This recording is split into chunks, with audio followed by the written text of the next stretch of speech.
My seminar series is 18 hours long, covers all kinds of this. Where do dinosaurs fit in? You can get the whole thing for $50. We're headed for disaster, folks. Might want to get ready for that. I'm not prepared for that.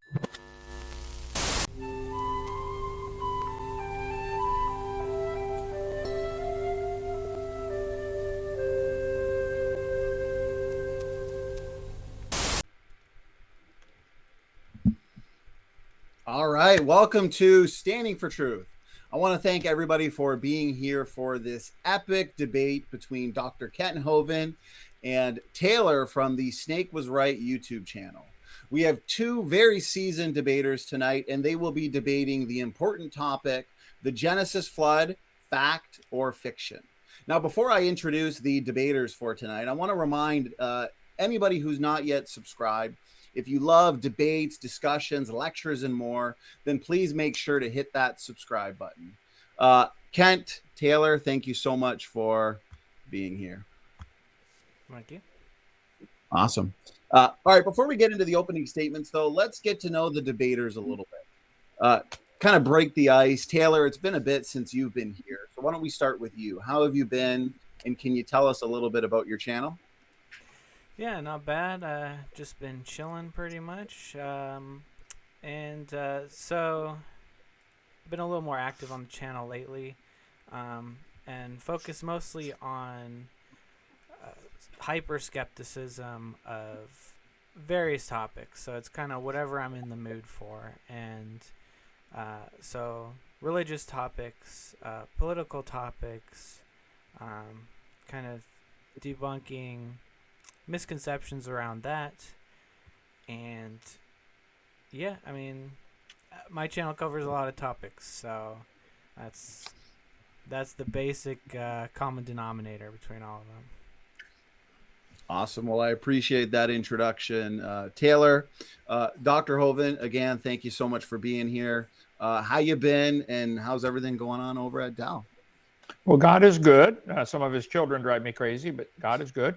And doing great. We're building Dinosaur Adventureland in Lenox, Alabama. I speak all over the place on the topic of creation versus evolution. I defend the position that the Bible is absolutely correct, scientifically, historically, mathematically. It's God's word. It's preserved. God made everything in 6 days, about 6,000 years ago. The evolution theory is not only stupid, it's dangerous. We teach the kids they're animals and then wonder, why are they acting like animals? Duh. So anyway, we're dedicated to fighting that dumb religion of evolution to the bitter end. So I appreciate the chance to have come on a debate tonight. I will take the position unashamedly that God's word is correct. There was a worldwide flood. Okay.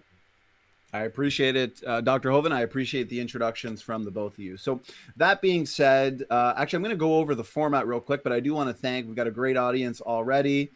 As I said, this is a much anticipated debate, so it's going to be a lot of fun. Dell, we got a new YouTube member. So I appreciate that, and I appreciate these super stickers. So that being said, we're going to be having a roughly 12-minute opening statement. We're going to be starting with Snake. Then we're going to have an 8-minute uninterrupted rebuttal. Then we're going to have a cordial discussion period where the debaters are asking each other questions pertaining and related to the topic. Then we're going to have roughly 5-minute closing statements. And then this is where we get you guys involved in the audience. We're going to have an audience Q&A. So please make sure you're tagging me at Standing for Truth. Usually we have a few hundred people for these debates. So please just make sure you're tagging me. That way I won't miss your questions. That being said, why don't we kind of just get right into it then? We'll hand it over to Taylor. Whatever time's not used for the openings and the rebuttals, we'll just kind of toss into the audience Q&A. So that being said, Taylor, I can hand it over to you. And also, I'll give you a 1-minute warning. Once you reach the 11-minute mark, I'll just kind of say, hey, 1 minute, and you can start winding it down from there. All righty. All right, when you're good to go, just let me know and we can start your timer. If you need to share slides as well, of course, let me know. We can share your screen. Okay, I might share some slides later, but for now, I'll just do this. Sure. Okay, so I was informed that Mr. HOVIND accepts that he has the affirmative burden to demonstrate that the flood is true today. But I'm going first anyway, I guess. So he's going to have to show that one geological event caused all of what we see in the rock strata. And that appears to be an impossible task since the different layers in fossils form under different conditions. And many of these layers are required to form outside of watery conditions and impossible to form in flooding conditions. Before I get too much into the weeds, I want to point out here, I'm not here to disprove Christianity. Basically, creationism seems to be motivated by if the flood is just a myth, then the New Testament must just be a myth. So the flood must be literally true because the New Testament is literally true. And this kind of makes a mockery of the scientific method because it starts with the conclusion and works backwards, and it question begs. It makes the assumption that to prove the New Testament, you assume it's true, and then the flood must be true, which backs up that the New Testament is true. But like I said, I'm not here to touch any beliefs in Jesus or the religion of Christianity in general. I'm just here to talk about the science claims being made here. I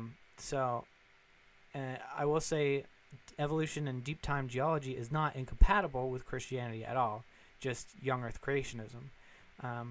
Most Christians are able to believe in Jesus while believing the Genesis stories to simply be an allegory about the relationship of man to creation.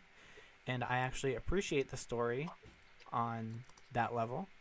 And so, because as we know, fiction can sometimes be a better tool for conveying really important matters of psychology and meanings of life.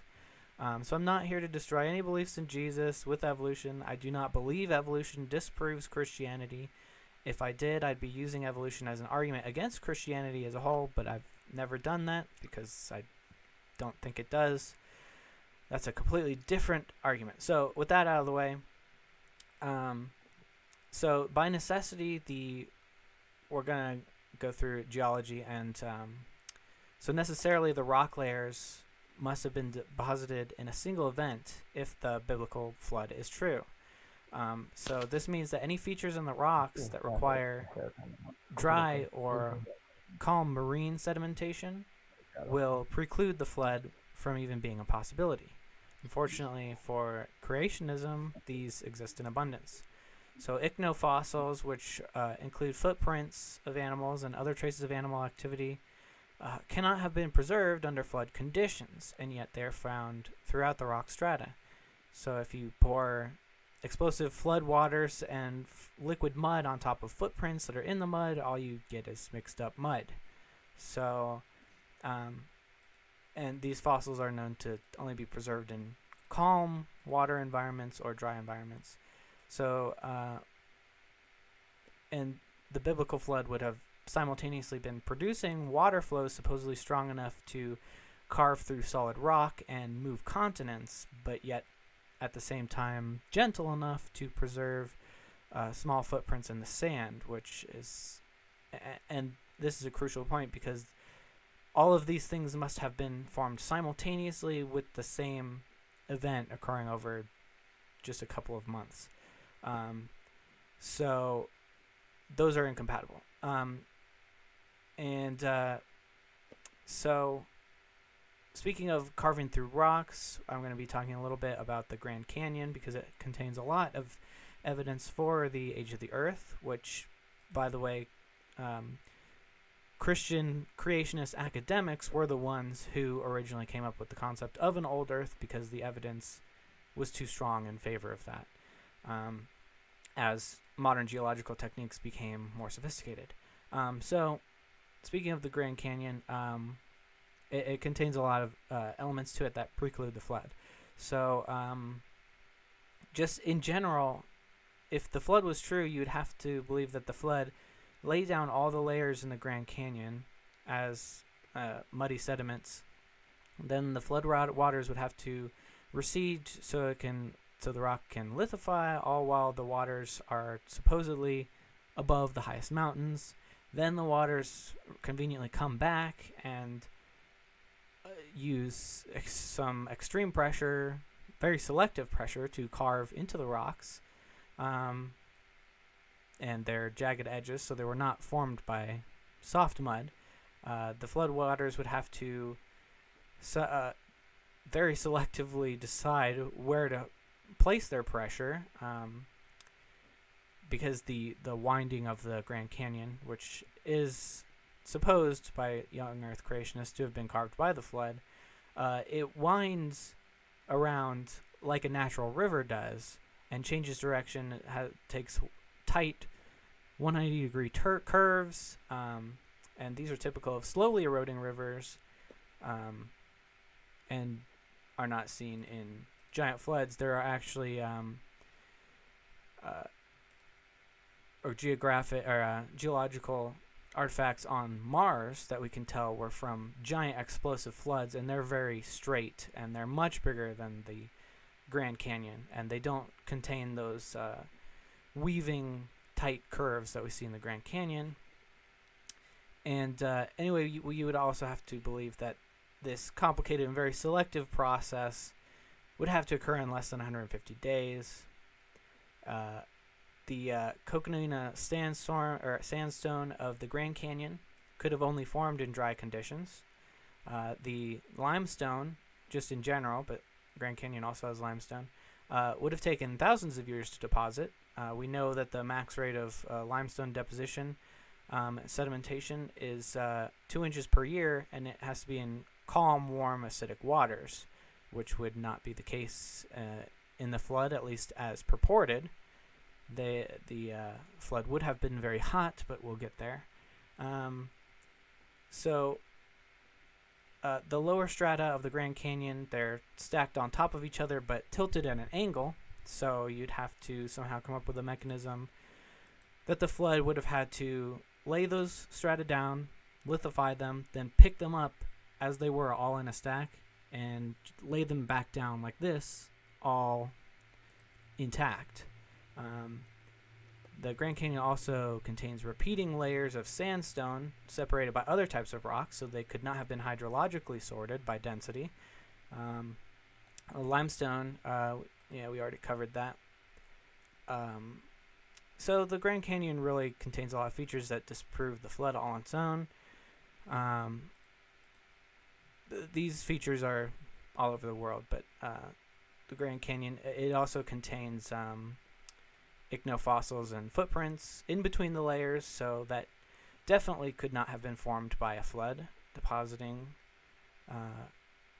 over and over, especially because the flood was so violent. As for the Ark itself, it would not have been seaworthy. Attempts at building sizable wooden ships with more modern technology have been met with failure. These ships sank, and they were smaller than the Ark and had better technology. The Ark has been a horse beaten to death many times, so I'll try and be brief. The amount of food required to feed the animals would have been immense, would not have fit on the Ark, even if we accept that the amount of animals must fit on the Ark, which that's dubious. Compounded with the need to have fresh water stores. For example, elephants require hundreds of pounds of food and water per day, and that's, you would have to have 8 of them, and that's only one type of animal. There are obviously tens of thousands of different kinds biblically. You would need exercise room for all the animals. They can't just stand in place the whole time and be healthy. So I would want to see affirmative demonstration of, maybe show me some math, how you can fit all the animals, the food and water and space for the animals. It seems like it's just asserted that this all fits, and then we move on. I've never seen any comprehensive description of this. This is pretty much a linchpin of whether this biblical story happened. And the final point about that would be, given the constriction of biblical kinds being on the Ark, even given the comparatively small amount of extant species that exist today, you would have to have unrealistically fast hyper-evolution post-flood.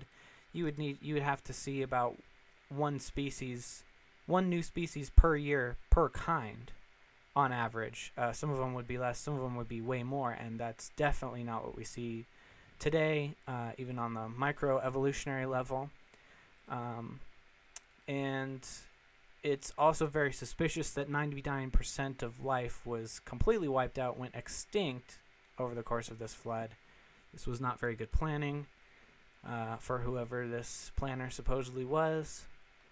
Then there's the heat problem, which is, I would say, the main problem. And to summarize that, just the subduction alone from the rapidly moving continental plate tectonics, that would boil off our oceans by over 2,000%. So over 22.7 times if we were to increase the ocean by 300%. So that's even including a bunch of extra water that has never been confirmed exists on the Earth. It's still almost 23 times going to boil off the oceans and make the Earth about the temperature of the sun, and that's not even including the volcanic activity, heat from volcanic activity, or heat from accelerated nuclear decay, and other sources, which would leave the Earth a melting ball. So all of this is just physically impossible. And the final point would simply be all the dating methods that cross-confirm each other. They all point to the old age of the Earth. And I know there's lots of points that Kent would say refute that, so I guess we can talk about that, and I'll leave that there for now. All right, thank you for that opening statement, Taylor. Perfect timing, 12 minutes, pretty well right on the dot. To the chat, once you start sending in those questions again, please make sure you are tagging me. We've got over 200 people right now for this epic debate. So let's hand it over to Kent. Kent, whenever you're ready, the floor is yours, and you have 12 minutes. All right. Well, thank you so much for letting me do this. And thank you, Taylor, for coming on the program here. As I said, I take the position the Bible is correct. There was a worldwide flood. The Bible says in 2 Peter chapter 3, at the end of time, knowing this first, there shall come in the last days scoffers, walking after their own lusts. And it says they will be willingly ignorant, which means dumb on purpose, of how God made the heavens. Heavens is plural. There were 3 heavens in the original creation. And the earth standing out of the water and in the water. Today, the Earth's atmosphere we're breathing is about 6 layers, goes up about 10 miles. But if you go up 10 miles, there's a minus 60 degrees Fahrenheit. I mean, at 10 miles up, and you go up 180 miles, it's 80 below zero. It's chilly up there. So there are some heat sinks in our current atmosphere. The atmosphere of the Earth is very complex. It has at least 7 layers to it. People argue about how many, but we'll call it 7 layers. I believe the original creation was very different than what we see today, and the scoffers today are ignorant of that creation. I'm a firm believer that the Earth used to have a 7th layer, a layer of ice around the atmosphere, maybe 10 miles up, 12 miles up. Today, the atmosphere is stretched out about 200 to 300 miles. There used to be ice above that, compressing it down into a smaller ball, closer to the surface of the Earth, which I've got here someplace. So the Earth's atmosphere today, some people argue, goes up as high as 300 miles. I don't know. Most of it's within 20 or 30 miles of the surface. You can't get an airplane above 7 or 8 miles without great difficulty to fly. The Earth has a diamagnetic field. Magnets, ice, super cold ice is magnetic. When is Arctic ice like a magnet? Interesting. Venus or Neptune, Uranus and Neptune may have ice around them because we can tell by the magnetic field. So the gas giants, there are ice giants out there. So at about 6 miles up and about 50 miles up, it's about 80 to 100 below zero right now. When I flew to Australia, we're flying along, and the pilot on the plane had a little camera, or computer screen up there, said outside temperature, minus 100. I mean, over the desert, 100 degrees above zero down below you, but just 10 miles up, 100 below zero. Anyway, so the layers of the atmosphere, troposphere, stratosphere, mesosphere, thermosphere, exosphere, etc. I believe there used to be a crystalline canopy of super cold ice about 10 miles above the Earth that made the pre-flood world very different. That's why they lived to be 900 and why the reptiles grew to be 60 feet long. Dinosaurs did not live millions of years ago. They lived under this pre-flood condition with the canopy overhead. An ice canopy would block UV light, which is one of the things that causes animals to age. It would increase air pressure. and it would make a very, very different world. It could have been held up by the Earth's magnetic field, since super cold ice is magnetic, or like a big inflatable building. There are some giant inflatable buildings in the world. They get really big, 180,000 square foot in Alaska. There's a sports complex. 7 of the world's most intense inflatable structures. Wait a minute. The dome maintains a constant 15 to 17 pounds of air pressure. Even without the dome, it's 14.7. Atmospheric pressure is 14.7 psi. So it only takes a couple of pounds of pressure to hold this thing up. So a couple of pounds of air pressure would inflate would have a canopy over the Earth, inflated easily. It wouldn't take much. A cubic foot of water weighs 62 pounds. An inch layer of ice weighs 5 pounds per square foot. So you divide this up, you find out a current air pressure at sea level, 14.7. A slight increase in air pressure by squeezing the current atmosphere down into 10 miles would support the ice canopy with air pressure alone. You add the magnetic component, I think it's not a problem for there to be a canopy of ice above there. Super cold ice is magnetic. The Japanese float their trains off the tracks with super cold magnetic ice. There's a pumpkin floating, frozen pumpkin floating out over a magnet. Magnetic skateboard, okay? Super cold ice is magnetic. You can study all about the concentrator effect, etc. So everybody agrees, I think, that ice under certain conditions becomes magnetic. So this ice when the space shuttle blasts off, it makes ice clouds behind, and they end up floating and drawn into the North and South Pole. Why? Well, they're magnetic, okay? Josephus, 2,000 years ago, wrote that God set the heaven above the universe, surrounding it with ice. The Jews have always taught that the earth was originally created with a layer of ice above the atmosphere. They taught it was 2 fingers to 3 fingers thick, a couple inches of ice. He placed a crystalline firmament around it from Josephus, book 1. God made the firmament, the thickness being 3 fingers. This guy said the firmament has 2 fingers thick. I'm sure the Jews argued about whether it's 2 fingers or 3 fingers. Anyway, the word Rekeah in the Hebrew there means a flat and solid surface. On the second day, God brought forth 4 creations, the firmament, hell, fire, and the angels. The firmament is not the same as the heavens of the first day. It's the crystal stretched forth over the heads of the Hayat. You can read all about that. It was made to crystallize into a solid. Now, this crystalline canopy 10 miles up would not melt for many reasons. A, it's in a heat sink, 100 below zero up there. Secondly, it's like an igloo. It conducts heat away. Eskimos can go in their house, in their igloo, and build a fire. It can be 60 degrees inside and negative 50 outside, and the igloo won't melt. So it's a matter of temperature and altitude and stuff like that. So I believe Taylor is ignorant of the original creation, what it was like. 2 Peter chapter 3 says the scoffers in the last days will be willingly ignorant of the creation and the flood and the coming judgment of God. So I believe that if we understand what the crystalline canopy was, what the earth was created to be like, God made it so people could live forever. According to the Bible and according to lots of historians, there was a time called the Golden Age when man used to live to be 1,000. They lived a long time. They were designed to live forever till they sinned.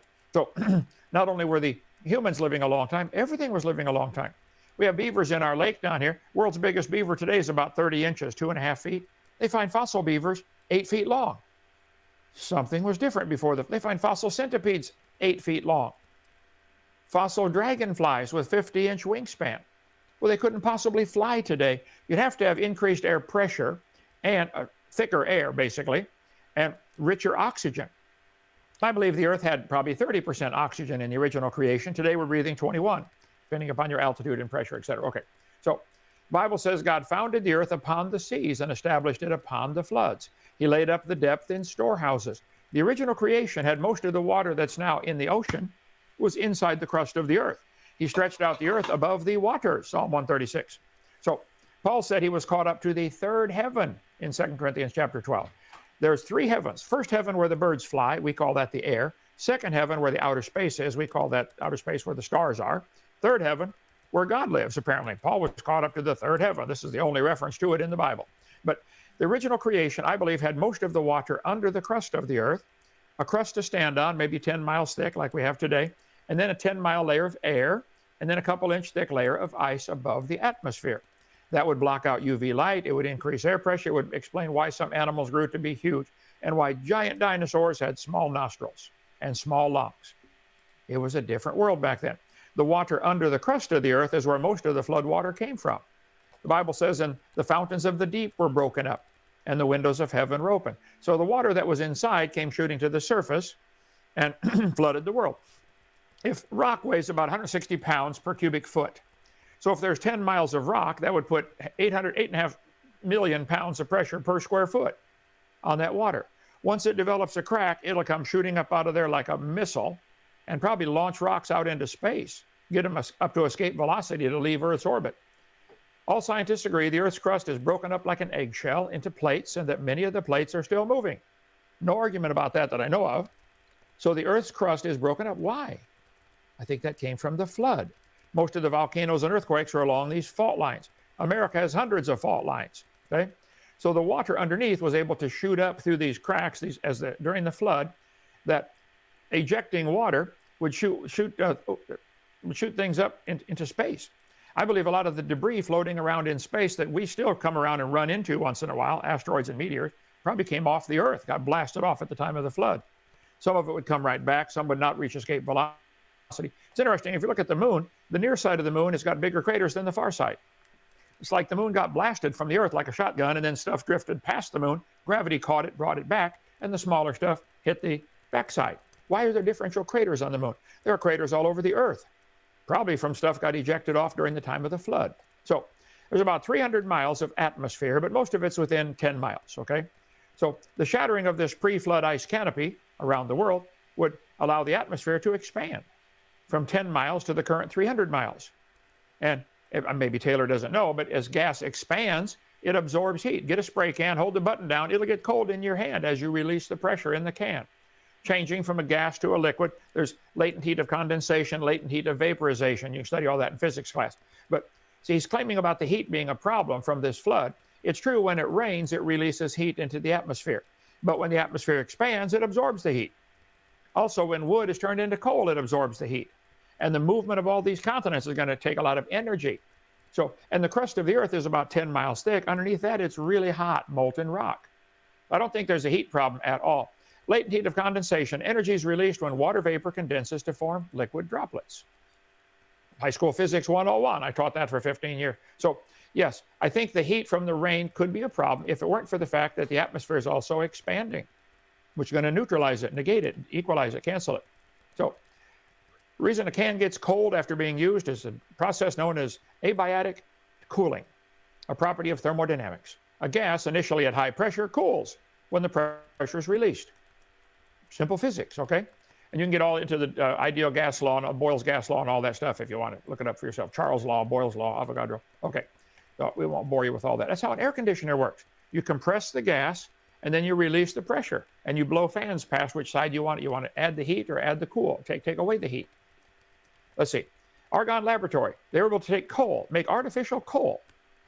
Interesting. There's a lot of coal in the world. Wyoming has the thickest coal seam in the world, up to 300 feet thick. There's 1.15 billion short tons, 1.16 trillion short tons of coal in the world. 300 foot thick layer. Am I done? Oh, no. You still got 1 minute, Ken. Okay, good. Thank you. So wood under high pressure and heat turns to coal. There is a huge amount of coal in the world. This would absorb the heat, Taylor. Not a problem. So the problem here is you don't understand what that world was like. The original creation was different. It was destroyed by a flood. And the moon is pulling the water up on the Earth, so the water rushing into that bump, it's the same speed the Earth is turning. At this latitude, nearly 900 miles an hour. All the layers of the Earth probably formed in a few months, not millions of years. All the layers we see of the Earth are the same age. You evolutionists believe the top layer is younger. Where did it come from? Outer space? All the layers are the same age. There is no geologic column. The whole thing is a hoax. I taught Earth Science 15 years. We can have the whole debate on that if you'd like. But the Bible says the scoffers will be willingly ignorant of the creation and the flood.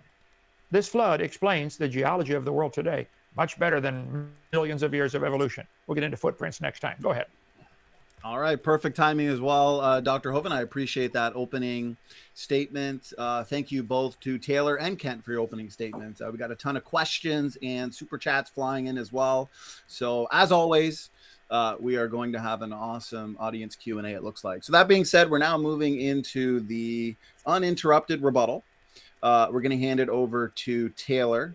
just make sure you unmute yourself when you're ready to talk. You have 8 minutes. Again, I'll give you a 1-minute warning when you reach the 7-minute mark. So, Taylor, when you're good to go, the floor is yours. Okay, so I saw a lot of using the Bible to prove the Bible, which is circular reasoning, which is a logical fallacy. So we'll just move on from there, since that's not science, and there's really nothing to say about that other than it's a fallacy, and so we can't use that as evidence. And so you say you're a firm believer of the idea that there's an ice layer surrounding the Earth. But having a firm belief seems to be the only evidence that you have for that belief. I don't. All you have is maybe some explanations for how an ice layer might stay afloat around the Earth. You don't really have. Well, you don't have any evidence that it actually existed, which, according to your standards, and that is a good standard to have, you do need to have evidence of something that exists in order to propose that it exists. You don't have any evidence of it, you just say you believe it. But I came here to talk about things that we can show with science, so we can pretty much just dismiss that as well, unless you do have some actual evidence that it did exist, instead of just explanations of how it might exist. But for a second, we can assume that there is an ice layer around the Earth, and only a partial amount of the heat generated from the movement of the continents is going to boil off the oceans that are increased by 300% over 23 times over. So even if we assume that there's an ice layer around the world, that ice, it has about, it has 22 times more heat than is required to boil off the 400% of the Earth's oceans left over to deal with, and that's only a fraction actually of the heat that's actually there. And so let's include the 7 layers of the cold air around the Earth too, and we'll just we'll be generous because I'm just doing the estimates right now.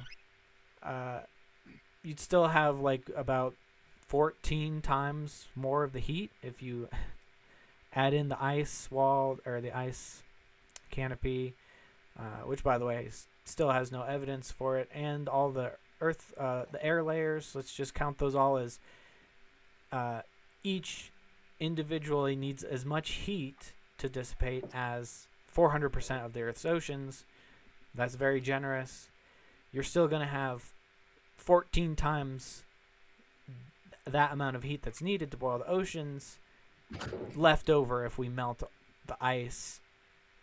Okay, so we'll add another one. So 13 times more, because we would have to boil the melted ice. And again, that's still only a fraction of the heat, because we still have to deal with the heat needed from the accelerated nuclear decay, which you'd need to accept if you're going to say that the radiometric dating is wrong, which I'm very sure you do. So the coal wouldn't absorb all the heat either. It would still be hot, and it does not have the ability to absorb all that heat. It's been calculated, even by creationists, that the entire Earth would be molten, the rock included. So we're not just talking about the water. We're not just talking about the air or the ice. We're talking about the rock itself will be lava. It won't be vaporized. Well, it might be, but it's at least molten. And so the actual reason gas gets colder when it expands, the actual physics, is because the air is moving away. The particles are moving away from each other. They're still hot.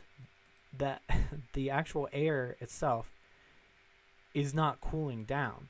What's cooling down is where it came from, because the hot air moved away from it. The gas stays the same temperature, and it's shooting around. So the water boiling, it's just a transfer of heat. And the reason a can seems cold is because you're transferring a little bit of heat away from room temperature. So, but if you have enough heat to melt the entire Earth several times over, there's still going to be heat heating up the metaphorical can, so to speak. And like I said, the heat is transferring into the air. So if all of the heat from this process gets transferred into the coal, into the ground, into the water, and it boils off, let's just say that cools the Earth down, even though that's insanely generous. You have a cold Earth, but all of the water is still carrying all of that heat, and it's still dispersing across space.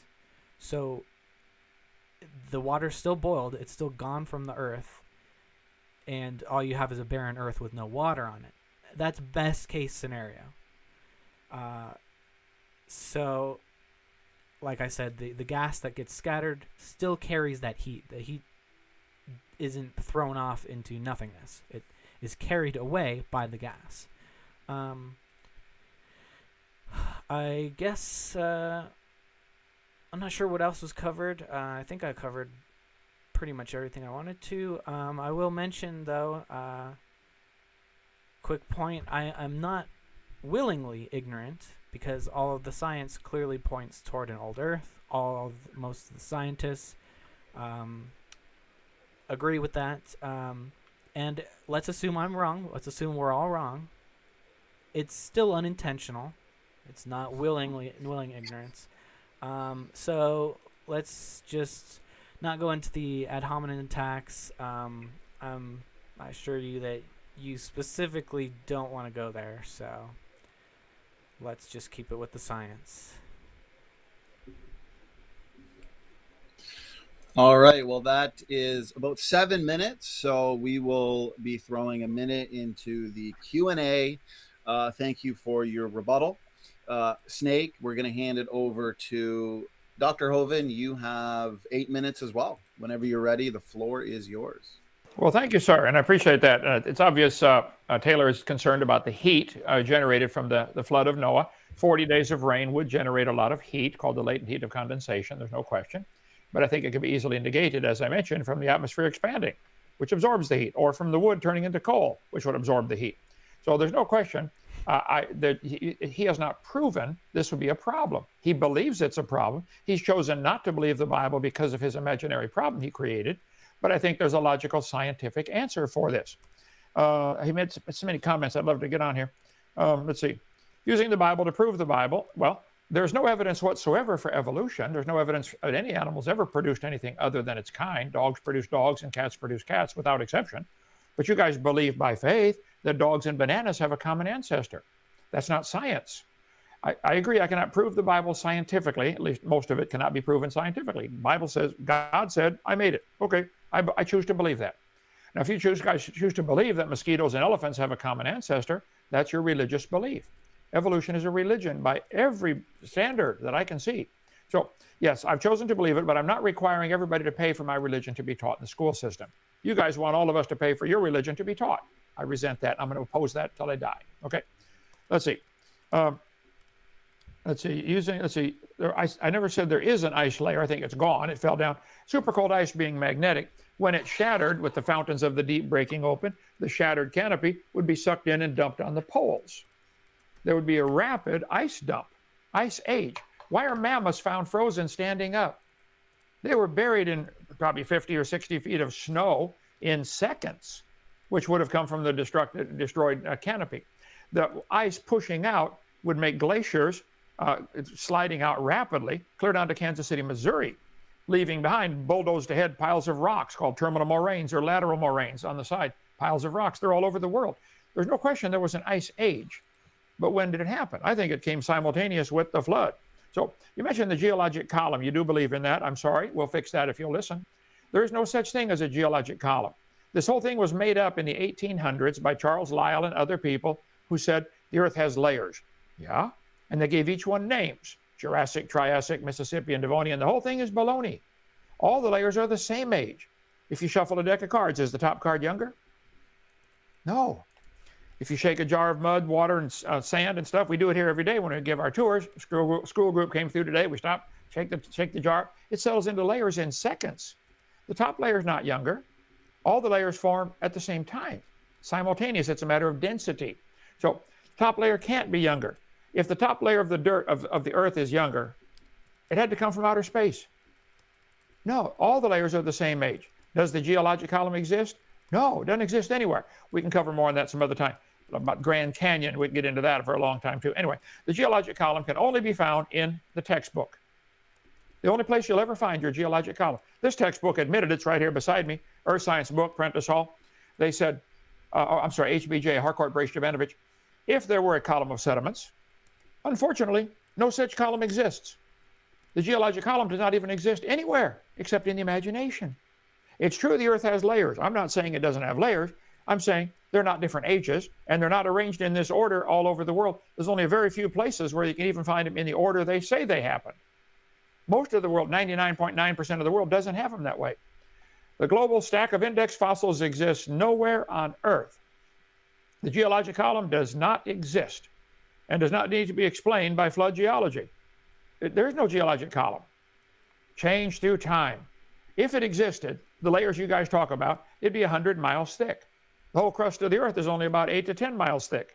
I'm sorry, there isn't a geologic column. It doesn't have, you're wrong. They make up all these layers, you know, the shale and limestone, and there's true. I live in a gravel pit. We got lots of layers. There are 7 layers of gravel coming out of our gravel pit that go all the way to North Carolina. And they're all rounded off, rounded rocks. These things were tumbled back and forth like a rock tumbler, so they're all rounded, like trillions of them, all the way to North Carolina, all the way to South Florida. The gravel layers could not be formed as anything other than a catastrophic flood. I think the tide, the moon pulling the tide up and down on the Earth, would make the water rush back and forth to keep the bump full. At this latitude, 31 degrees above the equator, we're turning almost 900 miles an hour.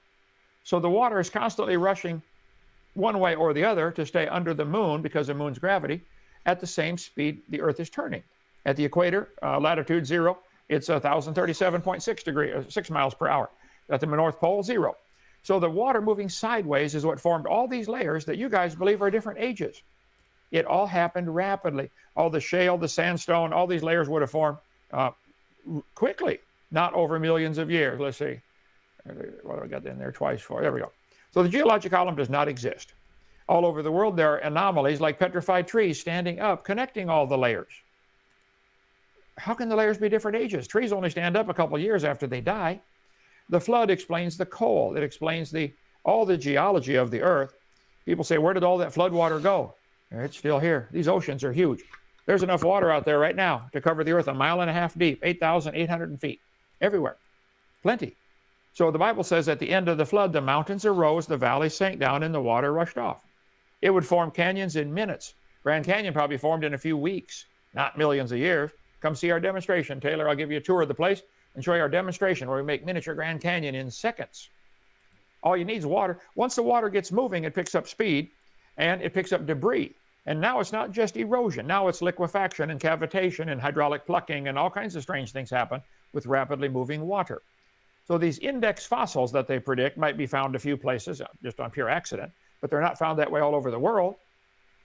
They say, well, the birds are found on top. That proves birds evolved last. I say, no. Birds are not always found on top. But if they're found on top, maybe that's because they can fly. They're the last ones to drown in a flood. Of course they're found on top. They got hollow feathers, hollow bones. They say clams are found at the bottom. Yeah. They're already at the bottom when the flood started. Like, duh. Of course they're first ones buried. If the water came up 200 feet and came in at 900 miles an hour, it's going to make a layer of mud 50 feet thick in 10 seconds. We have petrified clams in our museum, hundreds and hundreds of them. There are millions in the world. And they're petrified in the closed position. Now, wait a minute. When a clam dies, it opens. You're lucky to find a matched pair of seashells when you go to the beach. Petrified closed clams are found on top of Mount Everest. They're found on top of the Himalaya Mountains. They're found on top of the mountains in Peru, South America. Giant petrified clams, much bigger than the world's record today. 1 minute. World record oyster today is 14 inches. They find them 11 feet up in Peru. I think there was a flood. You might want to believe on that. Go ahead. Okay, I appreciate it. You still got about 30 seconds, but if you want, we can. Yeah. Taylor, we want you to come give your heart to the Lord, get saved. You make a great Christian. We'll work on you, okay? All right. I appreciate that, Kent. I appreciate the 8-minute rebuttals from the both of you. So it looks like we're now moving into the discussion portion. Great debate so far, gentlemen. And looks like we have quite a few interesting topics and points to discuss. So as always, we like to keep this cordial and as equally timed as possible, sticking to one topic at a time. Taylor, since Kent just ended with his rebuttal, why don't we hand it over to you to start us off with the discussion? Gentlemen, the floor is yours. All right, so real quick, you can see the entire geologic column for life, not for the entire geological history of Earth, but just for life, all the way down to the Precambrian in the Grand Canyon and in Manitoba, Canada. I think there's others too. But my question would be, it doesn't seem like you actually showed any demonstration or research that shows that the layers formed at the same age and you just asserted it. Is there anything beyond just the assertion for that? Well, you can do a demonstration in a few seconds in any laboratory. Get a flask or a test tube and put some different materials in there and shake it up. You still buy those little things at Walmart. There are 2 different or 4 different densities of sand. When you flip it over, they'll form many layers. A little sand art toy. It's an easy demonstration to do. So I think it's simple for a kindergartner to demonstrate that layers form quickly. Get any material that is a mixture of different densities. Like these things, these little sand, I should have one here, sand art toy. They'll have 2 or 3 or 4 different densities of sand. You shake it up, it always settles into layers very quickly. But in the Grand Canyon, we have repeated layers of, I think, of sandstone, and so they could not have been hydrologically sorted. And just because something can happen quickly, which, by the way, that little demonstration is not, they don't lithify, it doesn't turn into rock. So just because something can happen quickly doesn't mean some specific situation happened in the exact same way. Because as we can see that there are layers forming slowly right now. It's not true of all rock formation. Okay, well, take one topic at a time. This is a picture of Grand Canyon from an earth science book right beside me. We see hundreds and hundreds of layers, all stacked like pancakes. Why are there no erosion marks between these layers? If those layers, here we go, thank you, ma'am. If those layers truly are different ages, wouldn't it rain once in a while waiting for millions of years for the next layer? You can form layers in seconds. It doesn't take a long time. And as far as liquefy or lithify to turn to rock, of course, that would depend upon all kinds of factors. Is it above water? How long? How much pressure is it under? But all the different types of rock. The sandstone in Grand Canyon, it's sandstone, limestone, shale, slate, all kinds of different layers. Every tide going back and forth is going to make a new collection of layers. Noah was in the ark for 880 tidal changes. Yeah, so you'd form all the layers in the Grand Canyon in a week. There is rivers, evidence of erosion, rain droplets found between these layers. So there is evidence of erosion. And as far as... Oh, no, wait a minute. Hold just a minute, Taylor. Earlier in your speech, you said there are no footprints found between these layers. But now you're saying there are raindrops found between the layers. There are, which proves there that are footprints. I agree. Have happened. Well, no. During the flood, the tide's going up and down, the water going back and forth. Animals are running to find high ground, which is slowly disappearing. It might have taken 4 months to kill everybody. Noah was in that ark for a year. So during the first few months of the flood, the crust of the earth floating up and down, it didn't like rain and everybody dead in 10 seconds. So there are lots of footprints found fossilized. Dinosaur trackways in Glen Rose, Texas. Hundreds and hundreds of dinosaur footprints in stride. So obviously many of them were running by looking at them because the toes are depressed deeper and the stride increases greater than the normal stride when they're walking. So I think there's lots of footprint evidence that there was animals running from something, running toward high ground. And now they're buried, the layer's buried and the footprint is preserved. We got a bunch of the footprints here in our museum. Come on down, see our museum. Anyway, so I think I disagree. I think footprints did form. I think raindrops did get preserved. I think the flood, some areas would be calm, some areas would be storming. It's probably storming right now someplace in the world. It's calm right here, right now. In modern flood situations, you don't get those ichnofossils because they're too fragile to be preserved in flood situations. And fossilized several of leaves those are layers are only possible to be formed. The sandstone is only it cannot form in flood conditions, only dry conditions. I didn't catch that. What can only form in flood conditions? The sandstone. Sandstone? No, we shake up our jar here. Well, where did I just put it? This is 4 different colors of sand inside water between 2 layers of glass. It'll form multiple layers of nothing but sand, called Not sand art. sandstone, though. It'll turn to stone if it dries out. If the water has any if the water has any elements in there that allow it to stick together, there's all kinds of different things that cause sand particles to stick and turn it to sandstone. But even then, sandstone crumbles pretty easily. There's all kinds of hardnesses, different hardnesses in sandstone, limestone, shale. That's a whole complex field of science, just studying mineralogy and rocks. So yes, and I so think the geologists, there's nothing that can't be explained by a flood. Go ahead. Geologists have studied specifically the Coconino sandstone layer. Has dunes in it that are only formed in dry conditions. They don't look like the dunes that form underwater. And the people who study this, there's not one who has concluded that sandstone layer was formed in flood or wet conditions. Well, if the Earth's crust is flexing up and down like Noah's flood, we know the Earth's crust is broken up like an eggshell. Nobody argues about that.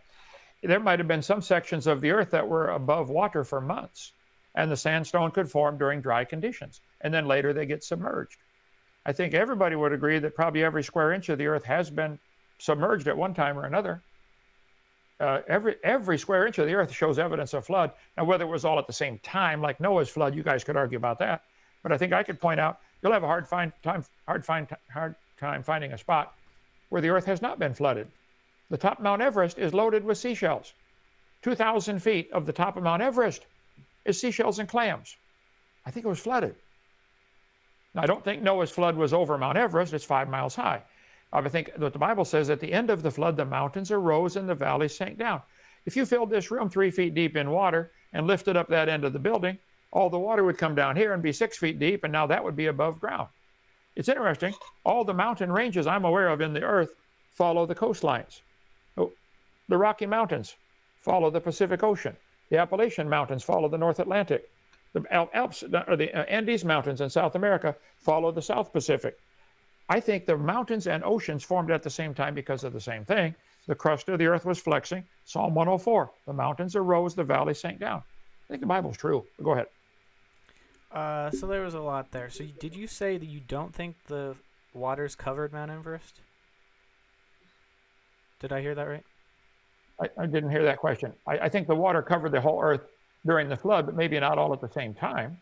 Okay. Noah was in the ark for 1 year. It rained for 40 days, but the water kept coming up, according to the Bible, for 150 days. I think it was coming from inside. The fountains of the deep broke open. The crust of the Earth then would settle into the void as the water escapes. As the water escapes, the crust of the Earth would settle into that void. Settle in differentially, depending how the water's escaping. There'd be a lot of factors in that. It could be twisting up or bending. The bent rock layers we see all over the world had to form rapidly while the layers were all soft.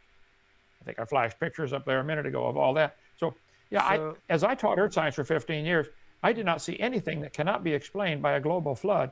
If you have a specific, I'd love to see that. But to me, right here, the liquefaction, there we go. Okay, slide number 700, Alt-DV 701. Turbidity currents happen all the time. If the water's coming up because of moon's gravity pulling the tide up, the water has to be rushing in to fill the void, to fill that bump, that rising bump. And it has to be coming in at the same speed the Earth is turning to stay under the moon. Here at Lennox, we're turning 886 miles an hour. These currents would form these layers quickly, and this would tumble the rocks back and forth like a rock tumbler does. That's why gravel all over the world is rounded. They call this river rock. Guys, this rounded rock goes from here to North Carolina, 500 miles. That was a flood, not river rock. And all these layers would have formed very rapidly. Now, why you guys believe they're millions of years different in age, I don't know. You're welcome to believe that, but that's not scientific. They're all, and why are they neatly planed? Where's the erosion marks between the layers? Well, as we've discussed, there are erosion marks between layers. and There may be in some they're- spots because of the Yeah. flood. But floods cannot preserve the erosion marks because that's soft mud on top of soft mud, which would just become no, a wait a minute. homogenized piece of mud. If you had a canyon eroded in the soft mud and a new layer of mud filled it in, then they all hardened together. Yeah, of course you can preserve a canyon. Not with the kind We of can do flood that in we're a talking demonstration here. Come on down. about.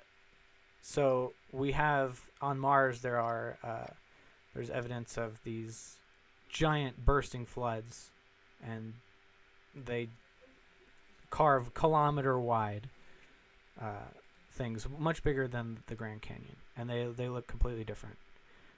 So that's not realistic that it would basically have meteoroid impact level force behind it, but somehow preserve small footprints.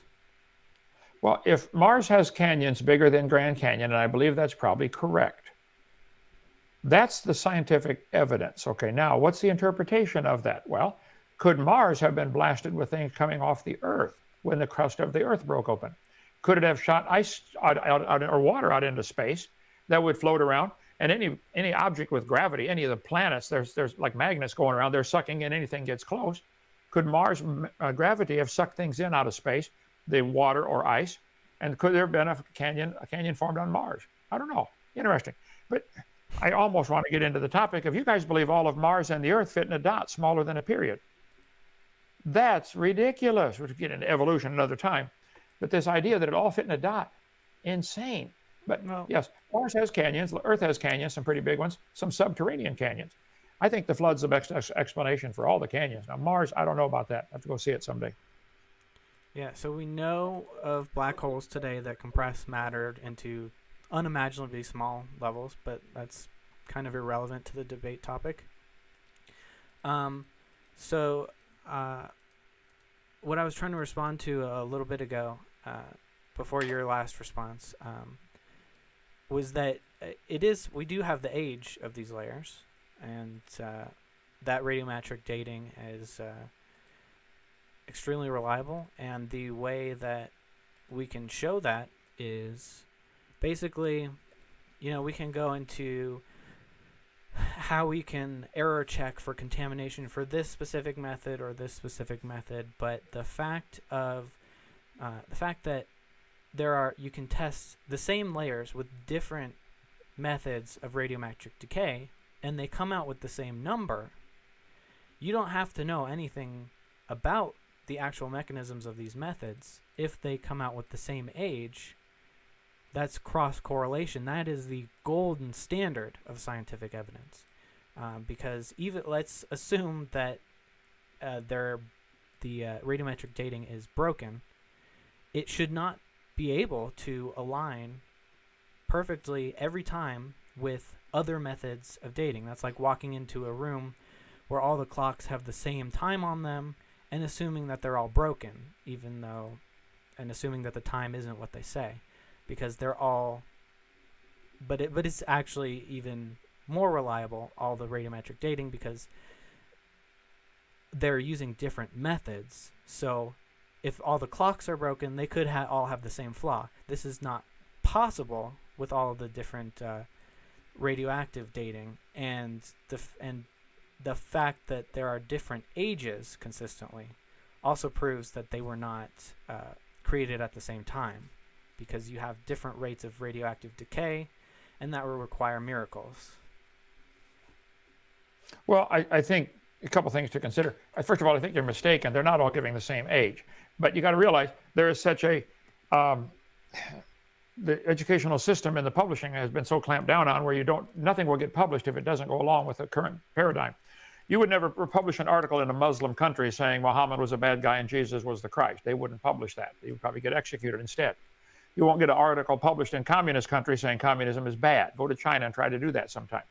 So if somebody publishes an article saying, look, I found radiometric dating to not work, they'll ignore it. It has to match the paradigm or it doesn't get published in They've major published journals. those, actually. No one's executing creationists in America, and there are published challenges to this dating, which were responded to, and they showed the flaws in that method, and they were like, okay, let's move on. Well, I have lots of examples in my PowerPoint where they date living things and come up with tens of thousands of years old with the dating method, and they're still alive. That's a misuse of the method, though. Well, how can it be a misuse of the method? If my dog died and I took the bone in and said carbon date this, they would say, where did you find it? What difference does it make where I found it? If your method works, just date it. But they want to position it by the geologic column first to bracket the date they're looking for. Because they might carbon date a sample and get 5 different dates off the same sample. Yeah, because ask people to do it for a living. Carbon dating is the flaws with that are known. There are constraints. It's not a magic wand that you can just date anything at any time. Most of these methods do not work for immediate dating, like when it begins. You can't really date it because there is a margin of error, which is small in comparison to what it can measure, but in comparison to like human lifetimes, it's within that margin of error. So you're not going to get the correct results. It's like trying to measure. It's trying to measure nanometers with a ruler. Yeah. Well, here's an analogy that maybe will help you understand. If you walked into a room and found a candle burning on a table, and I asked you the question, when was it lit? The only empirical science we can do on this, things we can study, test, demonstrate, would be measure the height of the candle. We can do that down to the nearest bazillionth of an inch. Okay, it's 7 inches tall. Then we measure how fast it's burning. Let's say, okay, it's burning an inch an hour. We get the Olympic stopwatches and we time it 4,000 times because we're getting paid by the government to waste our time on this candle. So we measure the candle. It is burning an inch an hour and it's 7 inches tall. When was it lit? Well, we just ran out of empirical science and now we got to go to assumptions, which is what carbon dating does. How tall was it when it started? I don't know. Has it always burned at the same rate?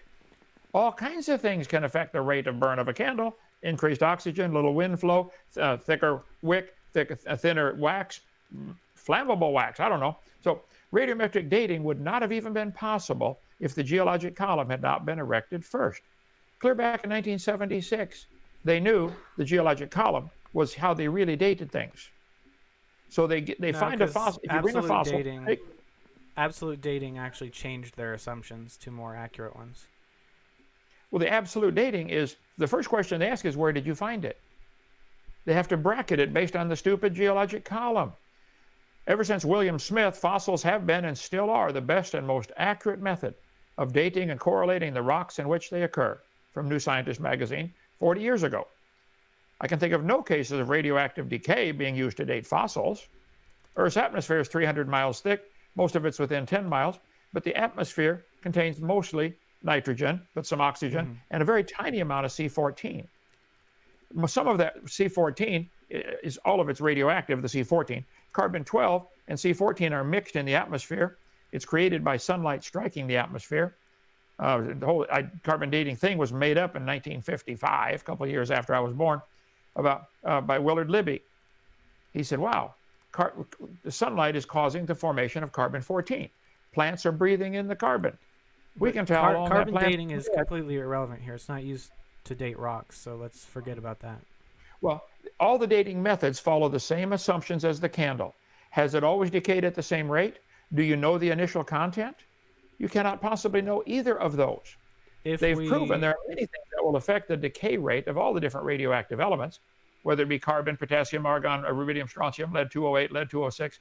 All of them are based on the assumption that the decay rate remains constant, and we know what the initial content was. No, you don't. You can't know either of those. In an honest court of law, there are a lot of ways to know that, actually. There's a lot of chemistry involved, so it's complicated.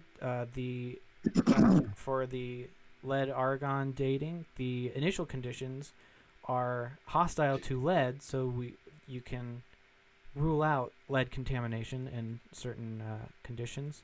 How do you know the initial conditions? Because this is where your evolutionary assumption is flavoring your answer. No, that's just chemistry. And we're not assuming you don't know the initial conditions. Well, we do know how we do know the results of certain chemical reactions, and we know the initial conditions of those chemical reactions. If it's something different, magic was involved.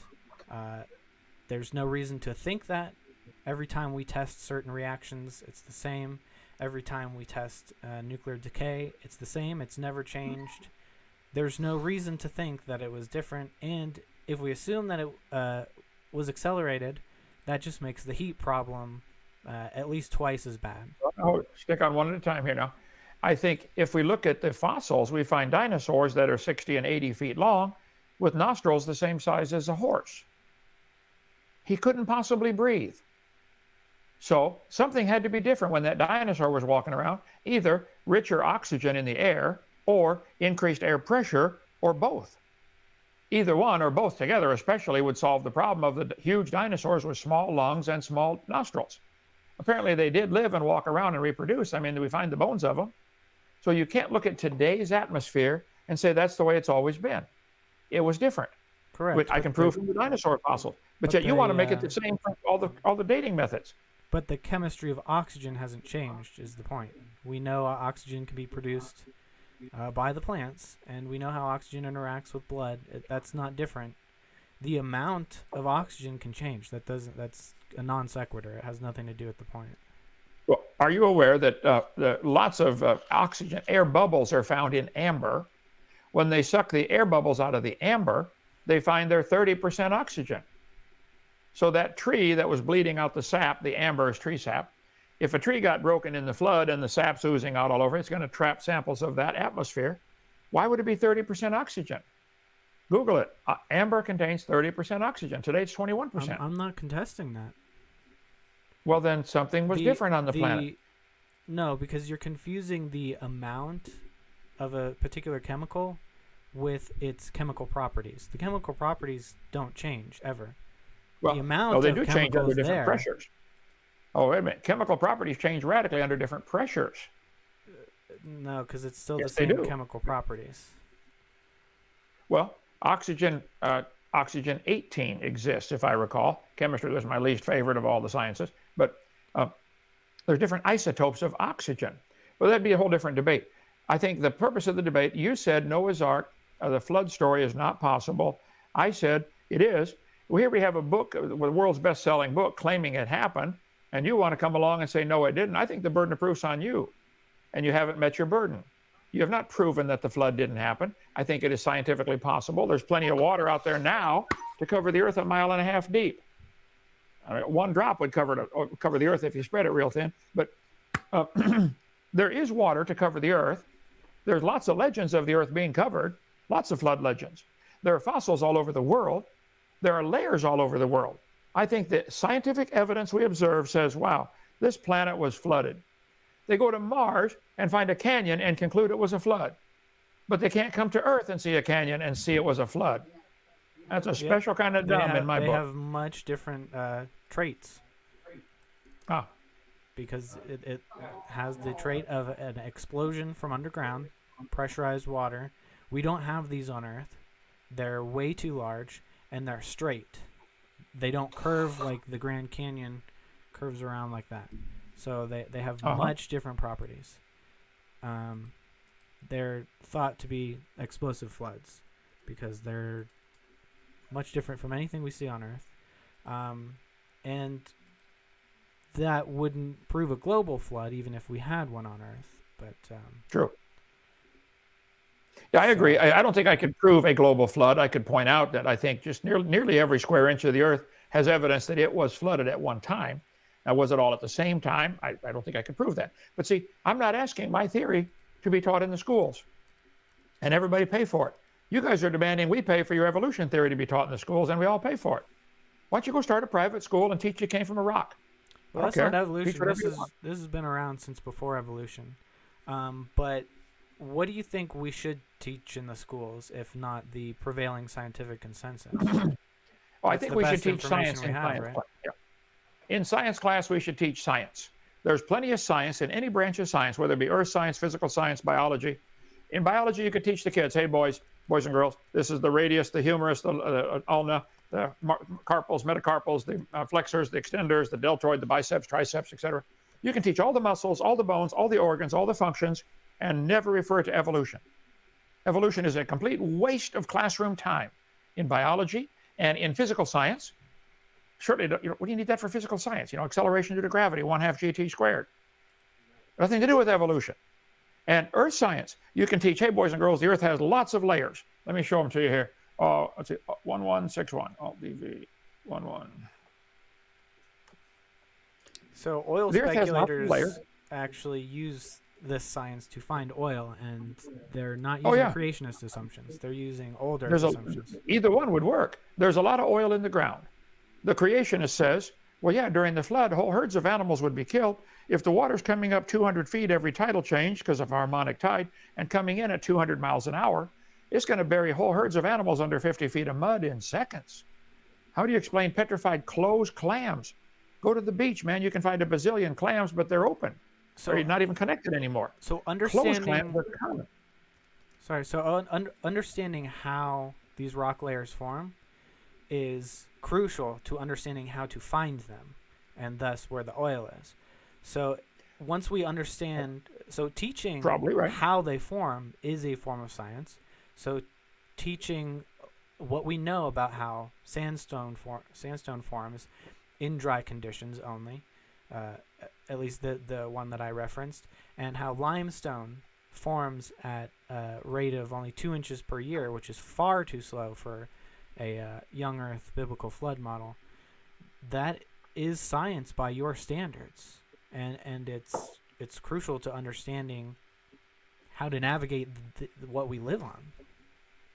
Well, I love this planet. I love living here. I intend to stay here as long as I can. I'm going to make dying the last thing I do. Decided that at an early age.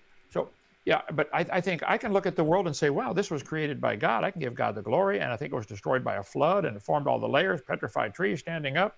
I don't see another way to explain that. The giant coal field, petrified trees running through different layers of coal. We've got them here in Alabama. So I don't see how you guys cannot see a worldwide flood when you see all these layers that you claim are different ages, like the Mary Lee and the Blue Creek, can be proven scientifically. You got trees that could be proven all these layers had to form before the tree rotted. I'd give it a couple years, maybe, not million. There's Specimen Ridge, Wyoming, 27 consecutive forests. So if they all of them broken off. If they all started at the same time, they would have different, or they would have the same level of radioactive decay going on, even if it was accelerated. So you would have to have selective acceleration of radioactive decay, depending on what level it's at, and that requires. That's not scientific. That would require I know people that have intervening. I know people that have taken fossils or wood and sent it to 4 different laboratories with the simple question, how old is it? They get 4 different answers from the same sample.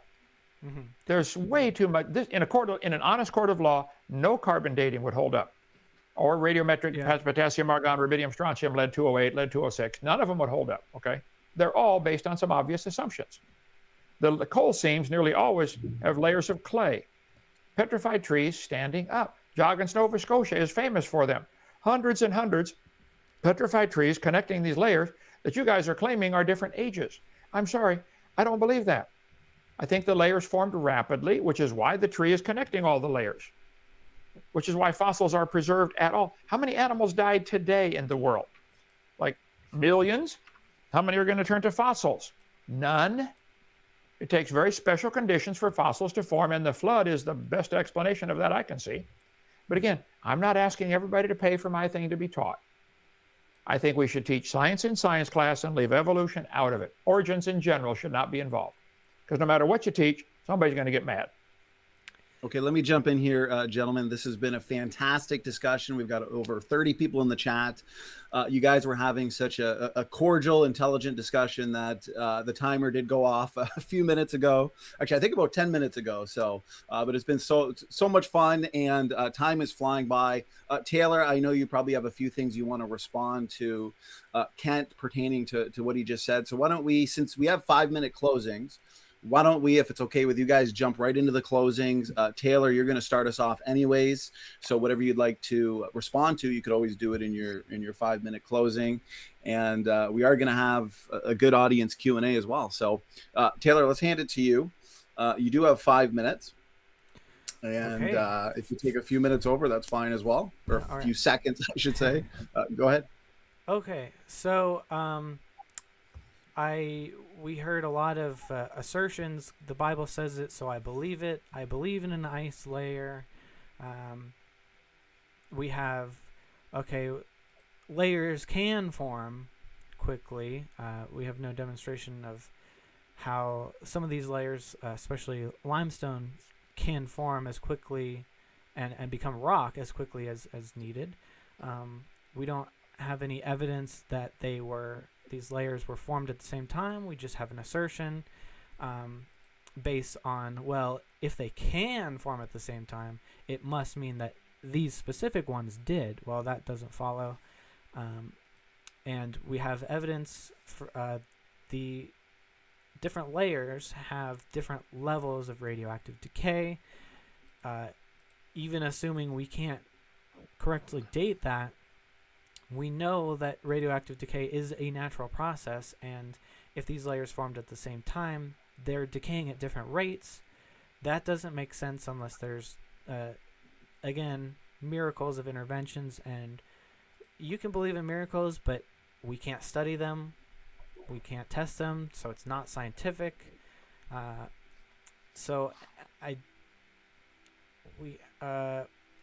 I'll touch on, the footprints again. We had a response on that, but not satisfactory to me. I don't see any way how the violence of the flood can preserve such delicate things as footprints. But we didn't really get. I didn't get any response to the explanation of why the heat dispersal propositions would not be effective. We didn't really we had no response for how the Ark would be stocked with enough food and fresh water, how the small amount of people working on it would be able to take care of all those animals, and no real response in numbers for how much heat could be absorbed by these various methods. We have no evidence of an ice layer. It's just asserted. Kent at one point even said, I can't prove there was a global flood, so I feel like that's an admission that he's failed his burden of debate. I feel like I've met my burden by showing that the different layers could not have formed at the same time. Simply, that's really all I needed to do. Some of the layers can only have formed in a dry situation. You only have 150 days. That's not enough to form dry sandstone, which has dunes that need to form over a long period of time. Limestone is an even bigger problem. I'll leap back a little bit. There was not really an explanation. So I explained how the boiling water, yes, it will cool off the surface of the earth when it boils, but then you have boiling water shooting off into space. You still have no water. Same problem with the coal. I think this is a misunderstanding of how basic thermodynamics works. It's not the water's not cooling down. Whatever's absorbing the heat is actually getting hotter. It would still hold on to the heat. Wood turning into charcoal, it's not like a heat vacuum. It wouldn't suck in the heat from the plate tectonics. It would only absorb heat that's directly next to it.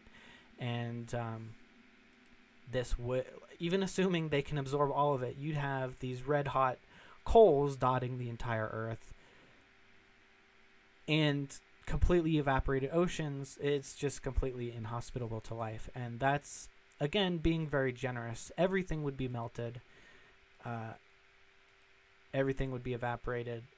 Even if we assume that the ice layer is as 10 times the water that we have on the earth, it would be completely evaporated by a mere fraction of the heat generated. So let's see. The radioactive dates correlating with each other shows that it's actually the chances of them all correlating with each other is impossible if it's just random dates being generated. So the fact that they're cross-correlating, that's the gold standard of science, that shows that even if one of them is broken, even if multiple are broken, the fact that they're all aligning on the same results with different methods, that is absolutely the highest standard of evidence that we have in science. You say, teach science in science class.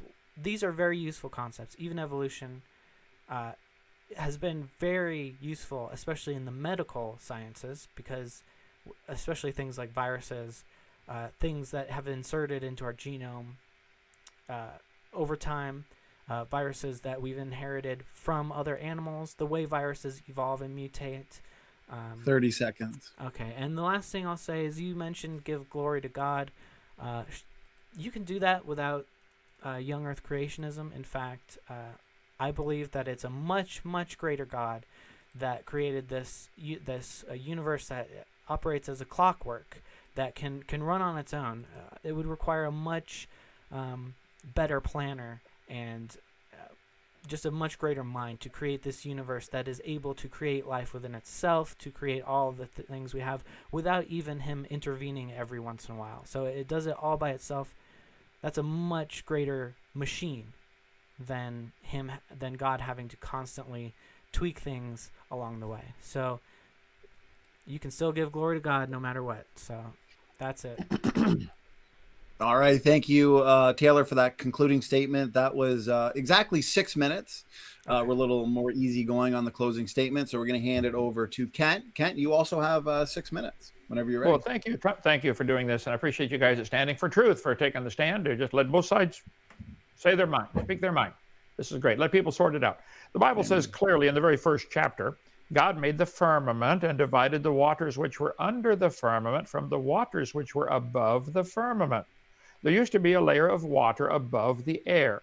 That is probably what made them live so long, and it had filtered out the radiation. The Bible says the earth is the Lord. He founded it upon the seas and established it upon the floods. There was water above the air. There was water under the crust of the earth. He layeth up the depth in storehouses. He stretched out the earth above the waters. So the model that I gave with an original creation having a layer of ice above the air, and then the air to breathe, and then the dirt to stand on, and water under the crust, which is where the flood water came from, is the model that I defend. I think that's what the Bible teaches. There was water in the crust of the earth that came to the surface, but the scoffers are ignorant of that flood. That flood explains a lot of things. They're willingly ignorant of how God made the heavens, plural, heavens, and the world was overflowed with water, and it perished, and the fountains of the deep were broken up. It rained for 40 days, but the water kept coming up for 150 days. It's coming from inside the crust of the earth. This water shooting out explains a lot of things that we see, the erosion marks. There's a whole section about Grand Canyon. I forgot to get to that. As the water's draining off the backside of the dam, which makes up Grand Canyon, it would have spiked barbed canyons. You Google barbed canyons, you'll see that can't form. It had to be formed by rapid draining of a lake. Grand Canyon's a washed out spillway. But we talked about all this stuff in the rapid formation of the mountains and the canyons, the wrinkling of the carpet, etc. He mentioned several things I didn't get to cover here. He said evolution is used in medical science. I think you're grossly mistaken there. All we've ever seen is dogs produce dogs and cats produce cats. I think that any bacteria or viruses that evolve have to stay within the same kind. They're still a bacteria. No bacteria has ever evolved into an elephant. There's no evidence whatsoever from any branch of science for the claims that evolutionists are making. They're just making these claims. These wrinkled mountain layers, as I mentioned, hundreds of layers all tilted at the same time. All at the same time. There are no cracks in those little layers where they were bent after they were hard rock. They were all soft mud when they bent at the same time. I'll show you pictures here. And underwater today, there are millions, maybe tens of millions of hot water vents shooting water up into the bottom of the ocean. Some are on the surface like geysers, like Old Faithful. Most are in the oceans because the earth is 70% underwater. But this trapped water that's down there is probably left over from the original creation that did not get to escape yet from the flood. Scoffers are ignorant of the creation, the flood, and the coming judgment of God. The Bible says, the heavens and the earth which are now, which we're standing on, are reserved unto fire against the day of judgment. There's only two conclusions you can come to. There's a God or there isn't. If you say, okay, I believe there's a God now, Is he capable of writing a book and telling us how he did it or not? Some people look at the same thing and come to opposite conclusions. That's a 6. No, it's a 9. Okay. No, it's a 4. No, there's 3 of them. Are there 2 faces or 2 vases or a vase? So I think we can all look at Grand Canyon and say, yep, Grand Canyon exists.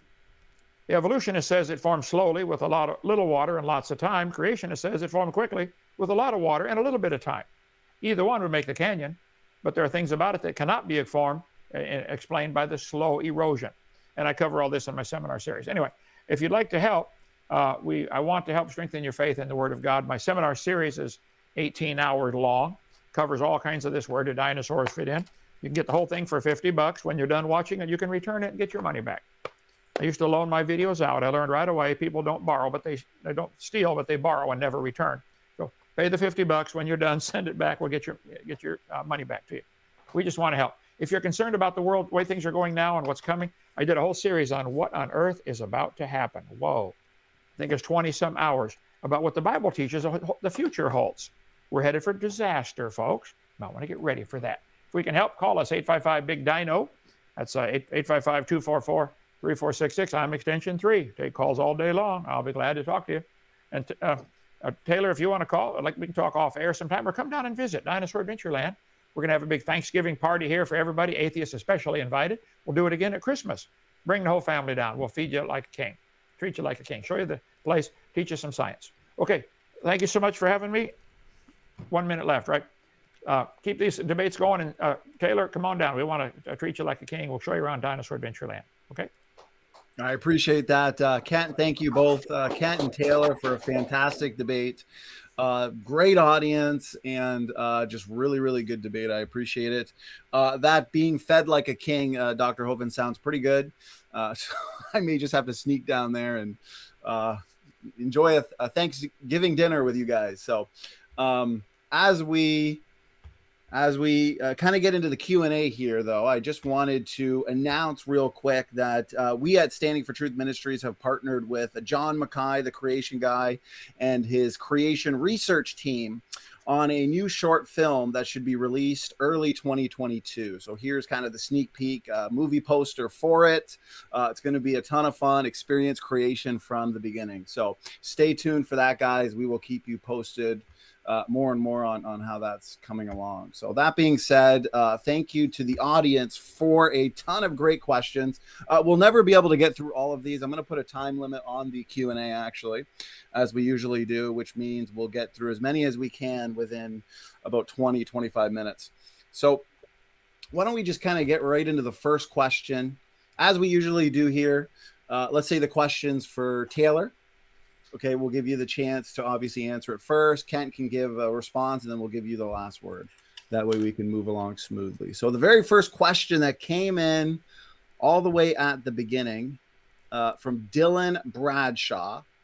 And I appreciate if some of these questions were answered during the discussion, but I guess it's just the nature of debate. So Dylan asks you, Dr. Hovind, he says, an ice canopy would create a major heat problem on the Earth. Have you considered this fact? I don't see how it would. An Eskimo's igloo doesn't create a major heat problem. It gets to a certain temperature and it transfers heat right through the ice. I think he'd have to prove his point if he claims it would form. I mean, the Earth today the atmosphere has layers. Nobody questions that. Troposphere, thermosphere, exosphere, ionosphere. Do those layers create a heat problem today? I think it all pretty well equalized. I have multiple layers of clothing on when it gets cold out to keep my body heat in. So I'd have to see him prove his point if he thinks he can make that statement, but that's not scientifically provable that an ice canopy would create a heat problem. Right, I appreciate that response. Kent, Snake, if you wanted to add a quick couple points, just make sure you unmute yourself. Go ahead. Yeah, I mean, not much. I'll unmute you, Snake. Oh, whoops. Okay, you're good to go. No worries. Well, all I'll say, I guess, is it does seem like a canopy would not allow the radiative cooling, so that seems like a legitimate point. Okay, let's move on to the next question. This one comes in from Sean Mack. I appreciate it. Question for both. So he says, how does the Roche limit and the moon's gravity affect the ice sphere? Whoever wants to start. The ice canopy, I think he means. Yeah, that would be the limit that the closest the moon can orbit the Earth, I think. And yeah, I'm not sure where you think how far out the ice canopy is. So that would be hard to answer without that. But yeah, I think the moon recession is pretty interesting. It even at a linear rate, it could not have. It is more consistent with an old Earth. Okay, thank you, Taylor. Go ahead, Dr. Hovind. Well, if I recall, Roche's limit is 2.44 times the diameter of the larger planet or smaller planet. Let's take it the larger planet. Earth's 8,000 miles, so the radius, I think it was the diameter, yeah. So 8 times 2.44 is about 20,000 miles. So in other words, a moon cannot orbit within what's called Roche's limit.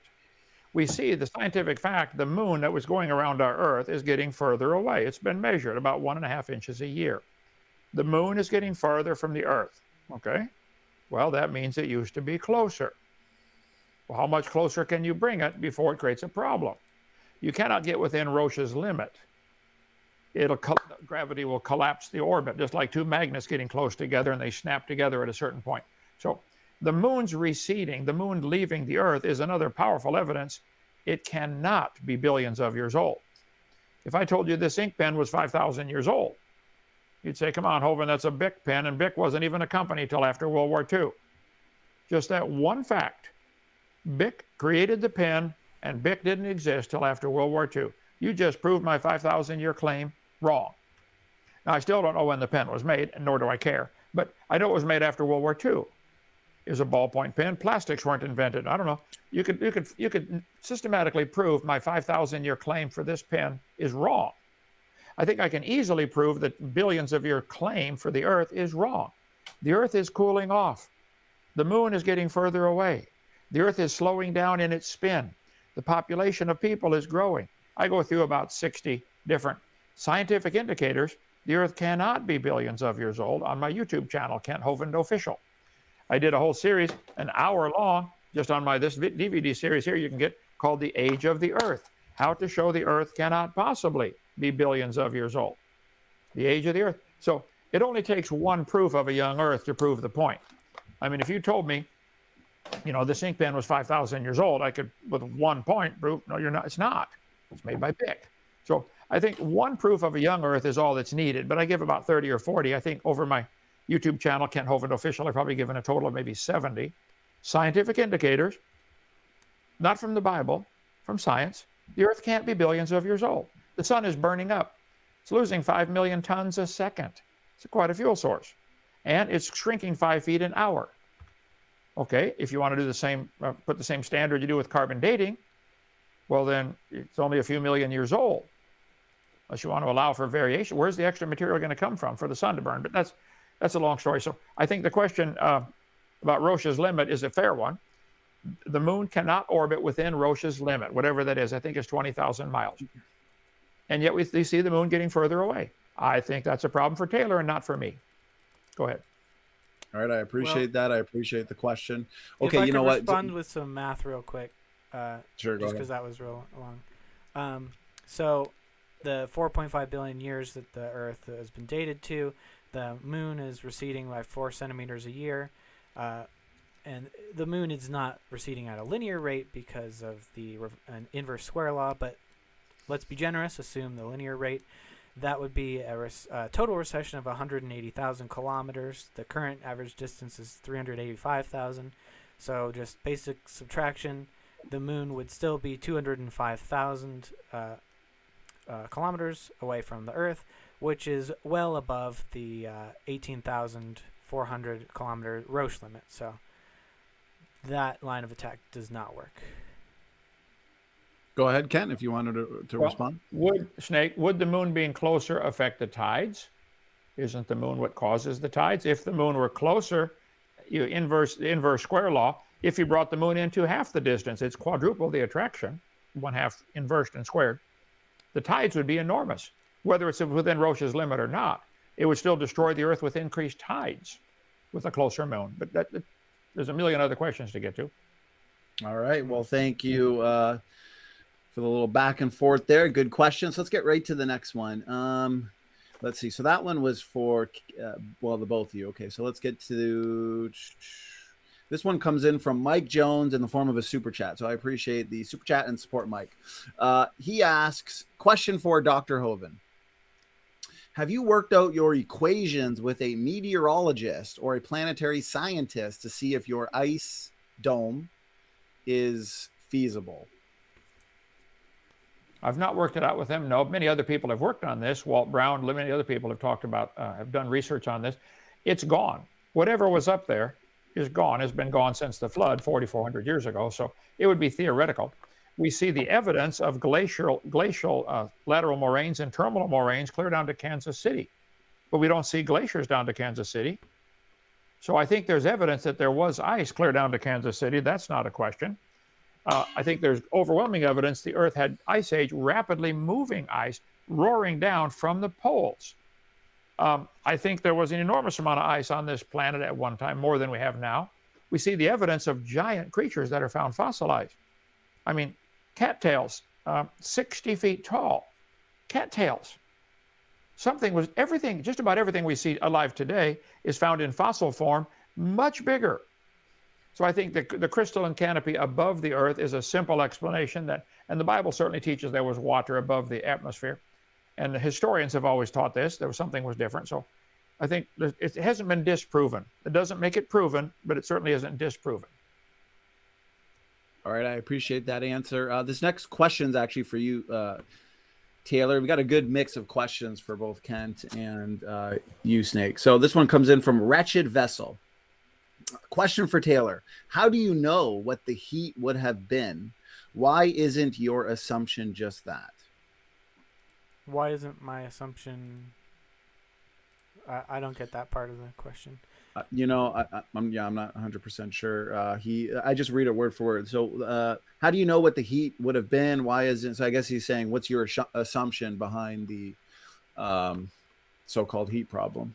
Well, there have been, was it Andrew Snelling who did some calculations, but the two that I'm working with was based on the friction that it would take to move a continent in that little amount of time. I might have the exact joules around here somewhere written down, but another one, you can pretty easily calculate the heat that's generated from radioactive decay, and all you do is just multiply that by the time that it takes. So and that is extremely enormous. All right, I appreciate that. I only remember the proportions. So the friction would cause 22.7 times the amount that it would take to boil off 400% of the Earth's oceans. So. All right. Yeah, quick response. Sure, go ahead. All the arguments about the heat from the continents sliding, I think there's no question the continents have moved, they've wrinkled. But they're all ignoring the fact that the Bible clearly teaches there was water under the crust of the Earth. As that water is escaping while the crust is being contorted, that's going to alleviate the friction. It's a lubrication. So I think they're completely ignoring that. They're claiming the continents were moved, dry rock sliding over dry rock, which is not true. So that we'll cover on my video number 6, more on that, about the continents moving around and the shapes of the continents. They say the shapes of the continents prove they used to fit together. Guys, they say North America, South America, and Africa seem to fit. So if you walk out there, you'll find out there's dirt under the oceans all the way across. Might have to get a long pair of stilts, but you could walk across. So yeah, the continents never were connected. My house and the neighbor's house would fit perfectly if you joined them together. Doesn't prove they were together. There's dirt at the bottom of the oceans, guys. The continents might have slid a little bit and moved around, but you can't go by the shapes and the stupid Pangea theory. Get my video 6 for more on that. So, all right, thanks for that response, Kent. Yeah. So Baumgartner calculated 10 to the 28th joules of heat energy from subduction alone. Tell him to give me a call. We'll talk about that. All right. All right, let's move on, guys. Great job so far. So this one comes in from one God is now here in the form of a super chat. I appreciate it. So question for Taylor. When previously deep time dated fossils of organisms are found alive today, do you agree that it's scientific when scientists call these living fossils rather than admitting science may have got it wrong? It's colloquial. I can share a picture of the living fossil coelacanth. They have changed a lot. They're only called living fossils because, I mean, we even call crocodiles living fossils, and it's not a scientific term. It's just colloquial because they haven't changed much, but there's still measurable changes. There's nothing in evolution that says that the overall body plan can't remain the same. And then if you guys are interested, I'm sharing the screen right now. So there's measurable, very noticeable differences in the different coelacanth. Over time, the last one is the modern coelacanth. You can see that their body shape changes a lot over time. But they were just surprised that there were still some around, so nothing too surprising there. All right, thank you for the visual and the response. Snake, Dr. Hovind, if you wanted to add anything, go ahead. Well, I think you'll find many animals alive today are also found as fossils, many thousands of them. And almost always they're bigger in the fossil record. Fossil dragonflies, 50-inch wingspan. I broke my back years ago and I can't sit very long. I'm about done sitting here, guys. But I think that the fossil evidence of 8-foot beaver fossils, and the biggest one today is 2.5 feet. A beaver, fossil, all kinds of things, fossil centipedes, 8 feet long. So I think the only explanation I can see for that is the world at one time, I'm going to say before the flood, was very different, had increased air pressure. Insects especially, since they breathe through their skin, they have to have increased air pressure. Because as an insect enlarges, you have a surface area to volume ratio problem. If you take a 1 by 1 by 1 cube, it's got 6 square inches of skin and 1 inch of volume.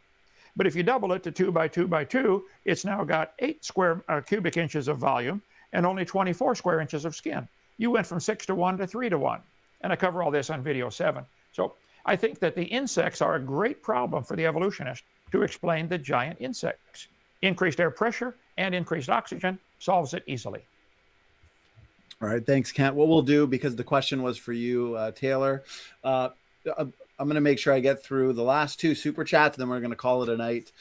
You guys have already been generous enough with your time. So, Taylor, real quick response. We're going to get through these last 2 super chats just to honor the donations, and then we're going to call it a night. Yeah, there's no problem with extra oxygen or bigger animals in evolution. So. All right, so this one comes in from Raw, $5 super chat. I appreciate it. And we can just have a rapid fire on these last 2. Let me see here. She asks, why aren't there any modern animals or plants found in primary? Oh, I just noticed Kent was maybe just getting up to walk around. If you want, Taylor, what we can do. I did see one about human footprints. Yeah, I'm looking at the super chats. We only have 2 left, and this one came in from who, what, when. I think this might be the one that you're referring to.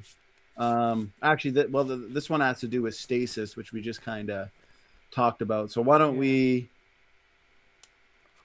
Which one did you see with footprints? We can end it with a question for you. Something about.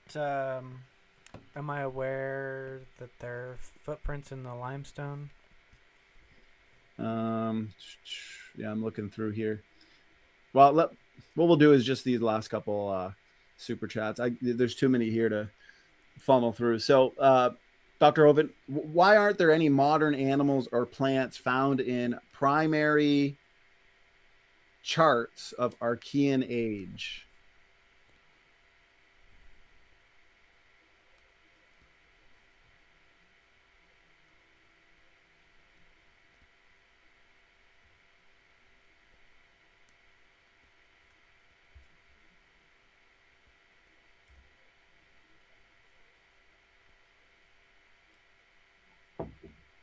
I think he's just getting his mic back up. Yeah, that one was from Sam Jenkins. I can repost Oh, it. all right. That I Okay. was talking about. Okay. Yeah. I just saw it. Okay. Is that the question down at the bottom I'm seeing there? No.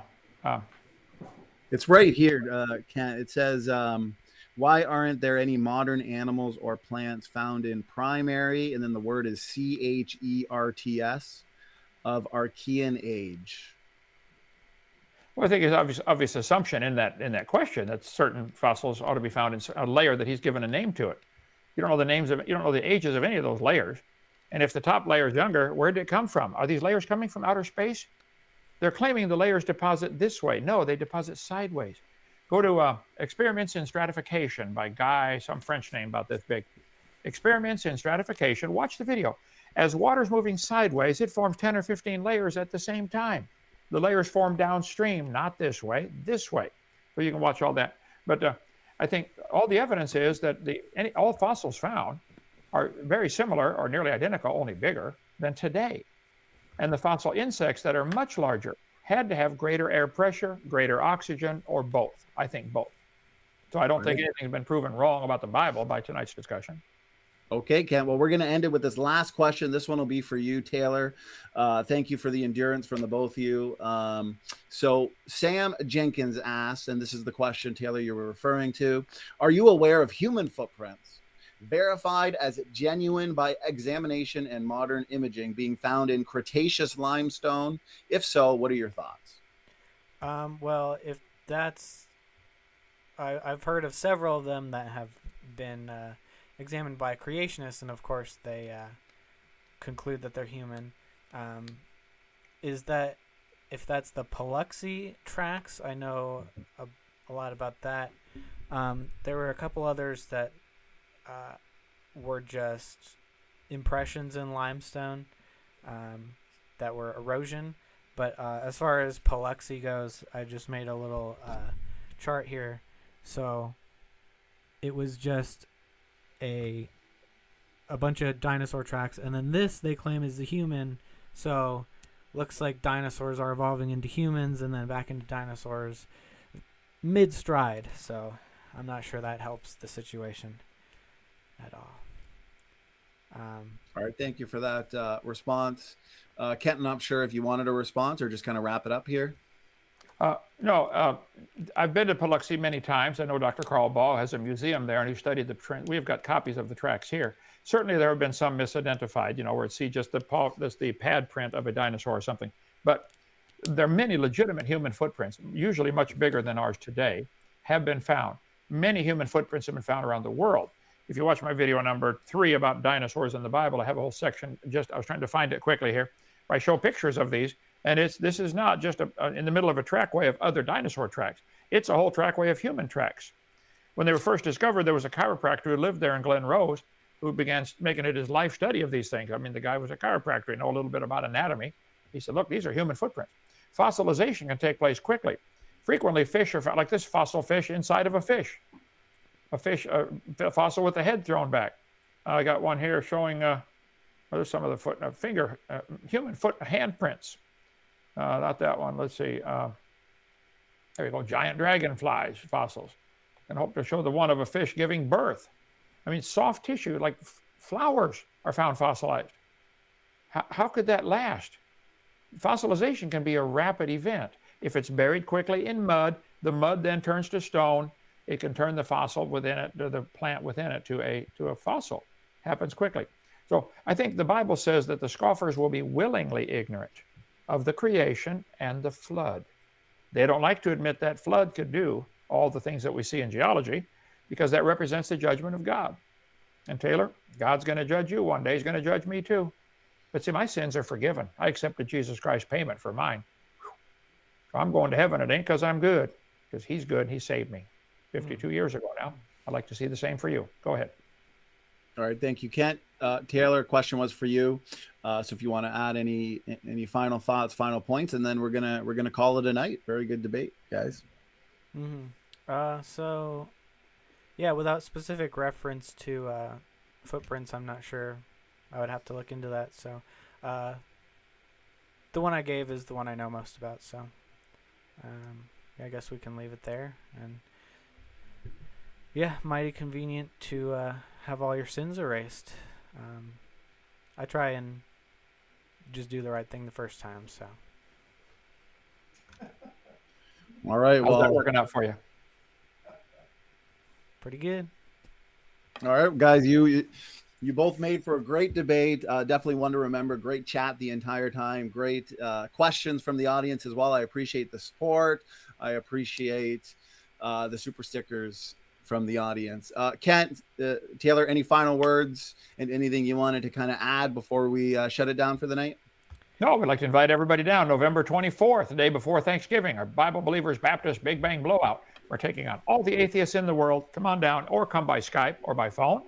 I'm going to debate all of you at the same time with half my brain tied behind my back. We want to see the best 3 evidences for evolution. We're going to debunk them right here on our channel, Kent HOVIND Official, well, on the other channel. And we'd love to have you come. Come spend the next day, spend the day with us. We'll be your family. Join us for Thanksgiving dinner. So you're invited. Taylor, come on down. All right. Awesome. Thanks for those final words, Kent. That sounds like a lot of fun. And yeah, go ahead, Taylor. Final words. Well, I will unfortunately be in Mexico, putting my feet in the sand, but I guess there's a couple things I could briefly touch on, if that's okay, that I don't think I got to. As far as all the mountain layers forming at the same time, we can see today how mountains form. We watch them grow. They're being pushed by the plate tectonics. And as far as evolution, I know it wasn't really a debate on evolution, but I guess I'll just say we observed today that the size, shape, location, orientation, number, and chemical composition of bones and organs and all of their traits change, and so there's no reason to think that can't that lineages can't accumulate a lot of those changes. So that's the science of evolution in a nutshell, and I guess I'll leave it there. All right. Well, I appreciate it. Kent and Taylor, we're going to let you guys go. That's 2 hours. 2 hours flies by as usual. So God bless you. God bless the chat. And Standing for Truth is out. Reality can be whatever I want.